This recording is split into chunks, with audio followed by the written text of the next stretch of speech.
जय हिंद दोस्तों, आप सभी का स्वागत है एक बार फिर से आपके अपने यूट्यूब चैनल यूनिक ज्ञान में। आज हम बीए थर्ड सेमेस्टर में लगे संस्मरण भाग के 30 वर्ष का साथी जो कि रामविलास शर्मा जी के बारे में अमृतलाल नागर जी ने लिखा हुआ है उसका सारांश अच्छे से समझेंगे और जानेंगे। अगर आप चैनल पर नए हों तो चैनल सब्सक्राइब कर लीजिए जिससे आने वाली वीडियोस आपको प्राप्त हो सकें। तो चलिए देखते हैं कि 30 वर्ष का साथी में अमृतलाल नागर जी ने रामविलास शर्मा जी के बारे में हमें क्या जानकारी दी हुई है, जिससे हमारे पेपर में एक भी प्रश्न अगर आए इस पाठ से तो हमारा छूटे ना। 30 वर्ष का साथी रामविलास शर्मा हिंदी के प्रख्यात आलोचक डॉक्टर रामविलास शर्मा के बारे में अमृतलाल जी ने बताया हुआ है कि एक दिन नागर जी बहुत सारे पुराने पत्रों को देखते हैं तो रामविलास शर्मा की याद आ जाती है। जो अमृतलाल नागर जी हैं वह कहते हैं कि एक दिन वह पुराने पत्रों को देख रहे थे, अचानक से उन्हें रामविलास शर्मा जी की याद आ गई। अब नागर जी लखनऊ विश्वविद्यालय में पढ़ रहे थे, तब रामविलास शर्मा के बारे में लोगों में काफ़ी चर्चा होती थी कि वह पढ़ाई में बहुत तेज हैं तथा अंग्रेजी में तो महारत हासिल है। जब वह लखनऊ विश्वविद्यालय में पढ़ रहे थे तब उन्होंने सुना था कि बहुत चर्चा थी उनकी कि रामविलास शर्मा की बहुत ज़्यादा पढ़ने में तेज हैं और अंग्रेजी में तो उन्हें महारत हासिल है, अर्थात अंग्रेजी में वह बहुत तेज हैं। महाकवि निराला जी रामविलास से प्रभावित होकर नागर से रामविलास की प्रशंसा करते हुए कहते हैं कि वह बहुत तेज हैं, एक दिन वह डॉक्टर बनेगा, अपने गुरु सिद्धांत को भी अंग्रेजी में पीछे छोड़ देगा, अर्थात पछाड़ेगा। किसका कहना था? निराला जी कहते थे कि वह पढ़ने में इतना तेज है कि वह एक दिन डॉक्टर बनेगा और अंग्रेजी में तो अपने गुरु के सिद्धांत को भी पीछे छोड़ देगा, वह बहुत तेज है। ऐसे प्रतिभा संपन्न व्यक्ति की चर्चा नागर सुनाने लगते हैं। उनके मन में रामविलास को देखने की उत्कंठा सवार हो जाती है। पत्र को देखते हैं और उनको याद आ जाती है रामविलास शर्मा जी की और उनके मन में रामविलास शर्मा जी को देखने का उत्कंठा सवार हो जाती है। एक दिन निराला के यहाँ रामविलास से नागर की मुलाकात हो जाती है। तब निराला ने रामविलास के साथ नागर के वैचारिक पंजे लड़ाए। तब रामविलास ने नागर जी की गहरी मित्रता हो गई। निराला जी के घर पर ही रामविलास शर्मा और नागर जी का भेंट हुआ था और वहाँ पर ही दोनों की गहरी मित्रता हो गई। निराला के साथ रामविलास कभी कभी नागर जी के घर आते थे और साहित्यिक बातें होती रहती थी। रामविलास के साथ रहते अंग्रेजी और यूरोप की दूसरी भाषाओं पर काफ़ी मचन होता था। जब वह रामविलास शर्मा साथ रहते थे तो उनके साथ रहते रहते वह कहते हैं कि अंग्रेजी और यूरोप की दूसरी जो भाषाएं होती हैं उसमें काफ़ी पहचान हो गई थी। यह दोस्ती लगभग 30 साल के लंबे अरसे से तब्दील होती थी, अर्थात यह बताते हैं कि उन दोनों की दोस्ती के लगभग 30 साल पूरा हो गए हैं। सन 1938 में नागर के चकल्लस नामक साप्ताहिक पत्र निकाला। नागर जी ने कौन सा पत्र निकाला? साप्ताहिक पत्र चकल्लस। कब? 1938 में। नागर जी कहते हैं कि इसी साल नंद दुलारे वाजपेयी, रामविलास शर्मा, नरोत्तम प्रसाद नागर आदि मेरे घर आए थे। अमृतलाल नागर जी बताते हैं कि इसी साल जब उन्होंने चकल्लस साप्ताहिक पत्र निकाला था 1938 में, तब उनके घर पर कौन कौन आया था? नंद दुलारे वाजपेयी, रामविलास शर्मा, नरोत्तम प्रसाद नागर, ये सब आए हुए थे। पत्रिकाओं व कहानियों के विषय में काफ़ी वहाँ पर बहस होती रही। जब चकल्लस पत्र निकला था तब उसके नाम पर भी कभी बहस हुई थी। वह लोग जब आपस में मिले तो वह कहानियों की और पत्रिकाओं के विषय में काफ़ी बहस किए और जो चकल्लस नाम साहित्यिक पत्र का रखा गया था उसके विषय में भी काफ़ी बातें हुई थी। इस संदर्भ में एक सुझाव यह भी आया कि चकल्लस के स्थान पर पत्रिका का नाम मस्खरा रखा जाए। वो लोग अलग अलग लोग अपना अलग अलग नाम के प्रति सुझाव देते रहते थे, तो लोगों का यह सुझाव था कि चकल्लस जो पत्रिका का नाम रखा गया है उसके स्थान पर मस्खरा रखा जाए, पर अंत में चकल्लस नाम पर भी सहमति की हो जाती थी। अंत में लेकिन सब लोग किस बात पे सहमत हो जाते थे कि पत्रिका का चकल्लस नाम ही बहुत सही है। सभी ने मिलकर बड़े उत्साह के साथ चकल्लस के प्रकाशन में सहयोग किया था। चकल्लस के कारण रामविलास और नागर की मित्रता और अधिक गहरी हो गई, क्योंकि वो लोग आपस में समय अधिक बिताने लगे थे। जब चकल्लस के प्रकाशन के लिए लोग मिलते थे, बातें करते थे, तो उसी बीच इन दोनों की मित्रता और गहरी हो गई थी, जिसमें रामविलास की खामियां और खूबियां नागर जी को देखने को मिलती रहीं। अब कोई भी आपके साथ रहेगा तो आप उसकी खामियां और खूबियां दोनों अच्छी तरह से पहचान लेंगे। अगर किसी भी व्यक्ति के साथ आप टाइम स्पेंड करते हैं अर्थात समय व्यतीत करते हैं तो आपको उसकी खामियां और खूबियां धीरे धीरे नज़र आने लगती हैं। बहुत से लोग कहते हैं कि रामविलास के अंदर अकड़ थी, पर नागर को यह कभी अनुभव नहीं हुआ था। बहुत से लोगों का कहना था कि जो रामविलास शर्मा जी हैं उनके अंदर थोड़ी अकड़ थी, गुरूर था, लेकिन नागर जी कहते हैं कि वह कभी ऐसा अनुभव नहीं किए उनके साथ रहते हुए। नागर जी को जो अनुभव हुआ वह उसके ठीक विपरीत था। उनकी नज़र में रामविलास एक विनयशील, गंभीर और प्रतिभावान विचारक और विनम्र व्यक्तित्व के थे। बहुत ही विनय व्यक्ति थे उनका कहना है। हाँ, इतना आवश्यक है कि रामविलास की तीखे व्यंग भरी फिसल वाली हंसी ने बहुत से कलेजों पर तलवार से वार किया है। वो कहते हैं कि रामविलास जो है वह तीखे व्यंग भरी फिसल वाली हंसी जो करते हैं उससे कई लोगों के कलेजों पर तलवार जैसा वार हो गया है। उनका यही कहना है कि रामविलास का क्रोध भीतरी है पर घुना नहीं। उनके क्रोध का वही प्रदर्शन आमतौर पर उनकी जहरीली हंसी व्यंग वचनों के रूप में ही होता है। हिंदी के प्रति रामविलास शर्मा की निष्ठा बहुत गहन थी। चकल्लस पत्रिका के लिए उन्होंने बहुत मेहनत की थी। अलग अलग योजनाओं को मन में अवतरित कर कार्यों का विभाजन करते हुए हर एक से निष्ठापूर्वक काम भी करवा लेते थे। वे हर रविवार को गोष्ठी भी करवाते थे। रामविलास की काम करने की कला एक चिकित्सक की सी थी।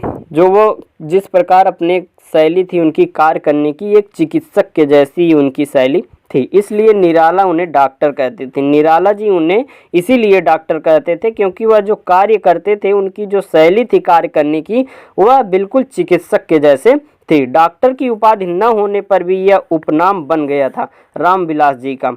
लोग बुलाते रहते थे डॉक्टर डॉक्टर, लेकिन वह डॉक्टर थे नहीं। लोगों के बोलने से ही उनका उपनाम डॉक्टर डॉक्टर ऐसा पड़ गया था। सन 1940 में वे डॉक्टर भी बन गए। तब नागर जी फिल्म लेखक के रूप में मुंबई में आकर रहने लगे थे। 1940 में रामविलास शर्मा जी डॉक्टर बन गए थे और उस समय जो हमारे अमृतलाल नागर जी थे, जो इस पाठ के लेखक हैं संस्मरण के, वह फिल्म लेखक के रूप में मुंबई में आकर रहने लगे थे। कब? 1940 में। रामविलास ने चिट्ठी भेजकर अपने डॉक्टर होने की खबर दी थी। जब वहाँ पर मुंबई में वह रहते थे तो रामविलास जी ने चिट्ठी लिखकर खबर दी थी कि मैं डॉक्टर बन गया हूँ। लखनऊ का वातावरण साहित्यिक था और मुंबई का फिल्म लेखन का। नागर जी फिल्मी दुनिया के सहकारियों के साथ अपना अधिकतर समय व्यतीत करते थे। उनका कहना है कि जो लखनऊ का वातावरण था वह साहित्यिक था, जैसे कि लेखन के लिए था, और जो मुंबई का है वह फिल्म लेखन के लिए उनका वातावरण ऐसा हो गया था। नागर जी फिल्मी दुनिया के जो सहकारियों थे उन्हीं के साथ अधिक समय व्यतीत करते रहते थे। उधर लखनऊ में रामविलास की साहित्यिक गतिविधियां चरम उत्कर्ष को छू रही थीं। उन्होंने नागर से हिंदी और हिंदी सेवी लोगों से आर्थिक मदद की अपील की थी, परंतु नागर जी लोगों के असहयोग के कारण असफल रहे थे। सन 1939 में जब हिंदी साहित्य का सम्मेलन के लिए लखनऊ से रामविलास और नागर साथ हो गए थे, तब रामविलास जी का अत्यंत गहरा प्रभाव और प्रतिभा सम्मेलन पर पड़ा हुआ था। जब वो लोग एक साथ गए हुए थे तब बहुत ही ज़्यादा प्रतिभा उस सम्मेलन पर प्रभाव पड़ा हुआ था। उन्होंने जो निबंध में प्रस्तुत किया वह अत्यंत तर्कयुक्त और विद्वतापूर्ण था।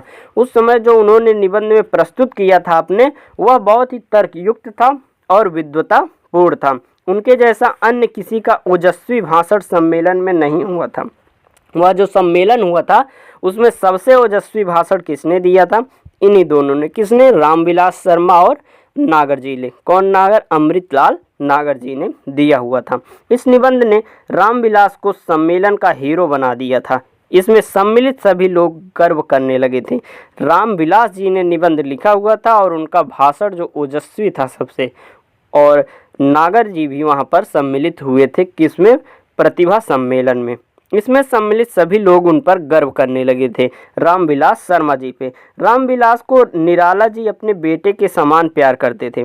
निराला जी उस पर कभी गुस्सा होते तो रामविलास बड़ी चतुराई से उनका मन जीत लेता था। जो निराला जी हैं हमारे, वह रामविलास को अपने बेटे की तरह प्यार करते थे। जब भी निराला जी गुस्सा होते थे तो रामविलास बहुत ही चतुराई से उनका मन जीत लेते थे। सन 1944 में जब रामविलास मुंबई आए थे, अब रामविलास मार्क्सवादी बन गए थे। क्या हो गए थे? मार्क्सवादी। प्रगतिशील लेखक संघ से उनका निकट का संबंध था। अब रामविलास कम्युनिस्ट पार्टी के सदस्य भी बन गए थे। धीरे धीरे पदोन्नति भी होती है, लोगों के सोच बदलते हैं। यह बात नागर जी को अच्छी नहीं लगी। रामविलास एक उदाहरण देकर उनकी नाराजगी दूर की कि कम्युनिस्ट पार्टी तुम्हारी कांग्रेस की तरह नहीं है भैया। यह मत भूलो कि लेनिन के साथ बराबरी से रूसी जनता को नेतृत्व करने वाला एक साहित्यकार गोर्की भी था। वो जब कम्युनिस्ट पार्टी से जुड़ गए थे तो यह बात उनको नागर जी को अच्छी नहीं लगी थी। तो उस समय रामविलास शर्मा जी ने एक उदाहरण देके जैसे समझाया था नागर जी को, वह उदाहरण था कि कम्युनिस्ट पार्टी जो है वह तुम्हारी कांग्रेस पार्टी के जैसे नहीं है भैया। यह मत भूलो कि लेनिन के साथ जो बराबरी से रूसी जनता को नेतृत्व करने वाला एक साहित्यकार था, वह कौन था? एक साहित्यकार गोर्की ही था। और यह मत भूलो कि स्वयं मार्क्स और एंगल्स राजनीतिक नेता नहीं वरन विद्वान दार्शनिक थे। साहित्यकारों के लिए अगर किसी भी पार्टी में महत्व का स्थान है तो कम्युनिस्ट पार्टी में ही है। ऐसा सन 1949 में रामविलास प्रगतिशील आंदोलन के प्रमुख नेता हो गए थे। जब 1949 का समय आया तो रामविलास शर्मा जी प्रगतिशील आंदोलन के प्रमुख नेता माने गए थे। यहीं से उनके और पार्टी के बीच रिश्तों में अंतर पड़ता गया। रामविलास मार्क्सवादी विचारधारा की आलोचना करते थे। कभी कभी वह लोगों को अच्छा नहीं लगता था जो आलोचना करते थे। वह एक बार पंत की स्वर्ण किरण आदि नई कृतियों पर उन्होंने बड़ी आलोचना की तो उनको नहीं बख्शा था। इससे नागर जी ने आवेश में आकर रामविलास को इस तरह से आलोचना करने को मना भी किया था। तब से उनमें थोड़ा परिवर्तन आ गया था। एक बार जब पंत जी की स्वर्ण किरण आदि नई कृतियां आई हुई थी, स्वर्ण किरण नाम की जब उनकी कृति आई हुई थी, तब उन्होंने रामविलास शर्मा जी ने आलोचना बहुत ही बुरी तरीके से, बहुत ही बड़ी आलोचना कर दी थी। उनको बिल्कुल भी बख्शा नहीं था। तो इस समय नागर जी ने आवेश में आकर रामविलास को अच्छे से समझाया था कि आलोचना करने को इस प्रकार मना कर दिया था कि इस प्रकार आलोचना मत कीजिए। तब उनमें थोड़ा सा परिवर्तन आया हुआ था। रामविलास और नागर दोनों ही लेखकी दृष्टि से एक दूसरे पंडित के साथ लगभग 30 वर्ष मिलकर जुलकर पांडित्यपूर्ण लेखकी और जीवना अनुभव के साथ जीवन यापन करते रहे हैं। इस प्रकार नागर जी ने 30 साल की यादों को यहाँ सजाया है। जो उनके बीच की मित्रता थी 30 साल की, उसमें जो भी घटित हुआ सबसे महत्वपूर्ण जो था वह उन्होंने इस संस्मरण के माध्यम से 30 वर्ष का साथी जिसका नाम है रामविलास वर्मा, वह दर्शाया हुआ है। यह था पूरे पाठ का सारांश। हमने पाठ के सारांश को तो बहुत अच्छे से समझ लिया, लेकिन कभी कभी एग्जाम में हमारे पाठक के लेखक के बारे में पूछ लेता है। जो हमारे पाठ दिए रहते हैं उसके लेखक के बारे में छोटी छोटी बातें जो पूछ लेता है, उन महत्वपूर्ण बिंदुओं को हम आपको बता देते हैं। अमृतलाल नागर हिंदी के सुप्रसिद्ध साहित्यकार थे और उन्हें भारत सरकार द्वारा 1981 में साहित्य एवं शिक्षा के क्षेत्र में पद्म भूषण से सम्मानित किया गया था। 1981 में अमृतलाल नागर जी को पद्म भूषण से सम्मानित किया गया था। अब हम उनका जान लेते हैं जीवन परिचय के, जैसा उनके जो महत्वपूर्ण बिंदु हैं जो आपसे एग्जाम में सीधे सीधे पूछा जा सकता है कि अमृतलाल नागर जी का जन्म 1916 को गोकुलपुरा, आगरा, उत्तर प्रदेश में हुआ था। अमृतलाल नागर जी का जन्म कहाँ पे हुआ था? गोकुलपुरा में, आगरा में, जो कि स्थित है उत्तर प्रदेश में। कब हुआ था? 1916 में। नागर जी के पिता का नाम राजा राम नागर था। आपके पितामह शिवराम नागर सन 1895 में लखनऊ आकर बस गए थे। सन 1935 में जब अमृतलाल नागर की अवस्था 19 वर्ष की थी तब उनके पिता का देहांत हो गया था और घर की सारी जिम्मेदारी उनके कंधों पर आ गई थी। और उनकी पढ़ाई हाई स्कूल तक ही हुई। फिर स्वाध्याय द्वारा उन्होंने साहित्य, इतिहास, पुराण, पुरातत्व व समाजशास्त्र का अध्ययन किया और बाद में हिंदी, गुजराती, मराठी, बंगला, अंग्रेजी पर अधिकार रखा। धीरे धीरे उन्होंने बहुत सी भाषाएं सीख ली, जैसे कि हिंदी, गुजराती। स्वाध्याय से वो भी मराठी, बंगला, अंग्रेजी ये सब उन्होंने सीख लिया। पहले नौकरी करते थे, फिर स्वतंत्र लेखन, फिर लेखन का काम, फिल्म लेखन का काम उन्होंने शुरू कर दिया था। नागर जी आकाशवाणी लखनऊ में ड्रामा प्रोड्यूसर भी रहे, चकल्लस का संपादन भी किया और इनकी मृत्यु 23 फरवरी सन 1990 में हो गई थी। यह था संपूर्ण जानकारी अमृतलाल नागर जी के बारे में। और 30 बरस का साथी रामविलास शर्मा जो संस्मरण था उसका सारांश हमने बहुत ही अच्छे तरीके से देख लिया। अगर आपको वीडियो अच्छी लगी हो तो लाइक करें, अपने दोस्तों के पास शेयर करें जिससे वह भी इस वीडियो का लाभ उठा सकें। धन्यवाद, मिलते हैं अगले वीडियो में।